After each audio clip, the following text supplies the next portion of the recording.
تب ایک سبزی فروش نے بتایا کہ وہ سامنے والی سبزی فروش سے سبزی لینے کے بہانے کچھ دنوں سے آ رہی تھی، مگر آج وہ بھی غائب ہے۔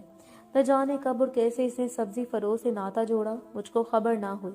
بس اتنا جانتی ہوں کہ غربت کے دیو نے میری بیٹی کو مجھ سے جھپٹ لیا۔ اب لوگوں نے خوب باتیں بنائی کہ بیٹی تو خود آزاد چھوڑا اور اب گلی گلی ڈھونڈتی ہے۔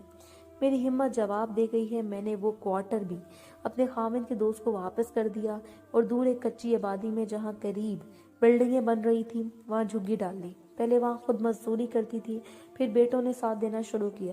غرض عذابوں سے بالآخر وقت گزر گیا۔ لڑکے بڑے ہو گئے، آج وہ کماتے ہیں۔ سر چھپانے کا چھوٹا سا ٹھکانہ بھی میسر ہے، مگر وہ داغ جو سائرہ سے لگا وہ مٹ نہیں سکا۔